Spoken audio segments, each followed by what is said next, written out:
दूरसंचार सेवा प्रदाताओं से जुड़ा हुआ प्रश्न है और दूरसंचार सेवाओं में एक सरकार का संचार सारथी ऐप को प्रीलोड की अनिवार्यता को लेकर एक आदेश कल देश के सामने आया है। उसके बाद मंत्री महोदय ने उस पर स्पष्टीकरण कुछ दिया है कि वो ऐप प्रीलोड किया जाएगा, लेकिन बाद में आप उसको डिसेबल कर सकते हैं। वो चॉइस यूजर्स को देने की आपका एक स्पष्टीकरण आया।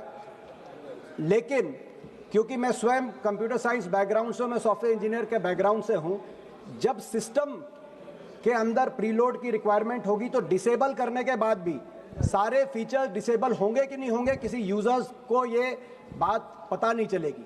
तो कहीं ना कहीं ये जो एक अधिकार है निजता का, उस पर कोई बड़ा प्रहार तो नहीं है।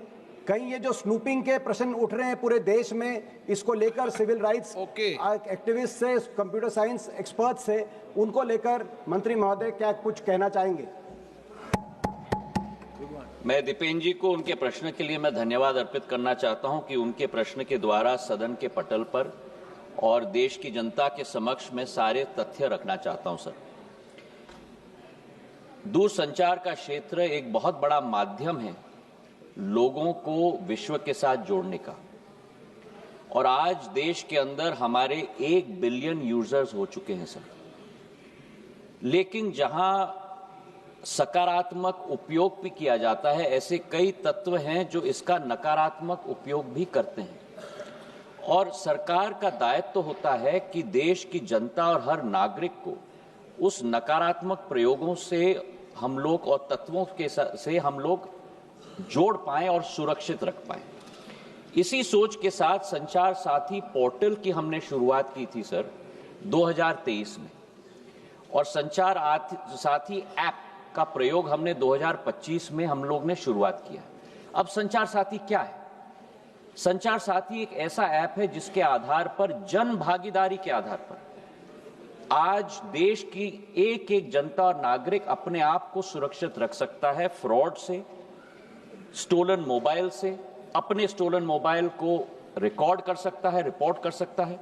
और 20 करोड़ हिट सर हमारे पोर्टल पे हुए हैं, करीब 1.5 करोड़ ऐप डाउनलोड हुए, और इसी के आधार पर जन भागीदारी, इसकी सफलता, सॉफ्टवेयर तो हमने बनाई है सरकार ने, पर इसकी सफलता का श्रेय अगर किसी को जाता है तो जनता को जाता है सर, क्योंकि उनके उपयोग के आधार पर ही हम लोग सफल हो पाए।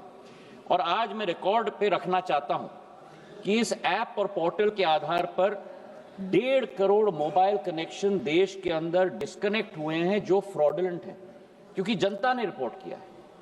करीब 26 लाख स्टोलन हैंडसेट हम लोग ने ट्रेस किए, 7 लाख स्टोलन हैंडसेट जो उपभोक्ता है उसे हमने वापस भी कर दिया है, और 41 लाख मोबाइल कनेक्शन डिस्कनेक्ट हुए हैं, 6 लाख फ्रॉड हम लोग ने ब्लॉक किए। इसी के आधार पर हम लोग ने ये कोशिश की कि हम लोग हर एक नागरिक को वो चॉइस दें, क्योंकि ऐप फोन पे है, इसका मतलब नहीं है कि वो ऑटोमेटिकली ऑपरेट हो जाएगा। जब तक मैं उपभोक्ता के रूप में उसमें रजिस्टर ना करूं, तब तक वो ऑपरेट नहीं होगा। और मैं उपभोक्ता के आधार पर, जैसे मेरे फोन पर सर ढेर सारे ऐप्स होते हैं, मैं उस ऐप को भी दबा के मैं डिलीट कर सकता हूं। तो ये लोकतंत्र में पूर्ण हक और अधिकार नागरिक का है सर। हम लोग ने केवल ये ऐप सभी को उपलब्ध कराने के लिए कदम लिया है।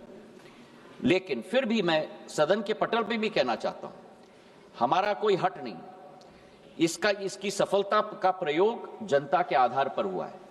फीडबैक हमें मिलेगा, उस फीडबैक के आधार पर अगर उस ऑर्डर में भी हम लोगों को कोई चेंज लाना है, उसके लिए भी हम लोग तैयार हैं। ये मैं अवश्य कहना चाहता हूं कि इस ऐप के आधार पर न स्नूपिंग संभव है, न स्नूपिंग होगा। प्रधानमंत्री नरेंद्र मोदी जी की सरकार देश की जनता के हाथों में अधिकार देना चाहती है ताकि वे अपने आप को सुरक्षित रख पाए। बहुत बहुत धन्यवाद सर।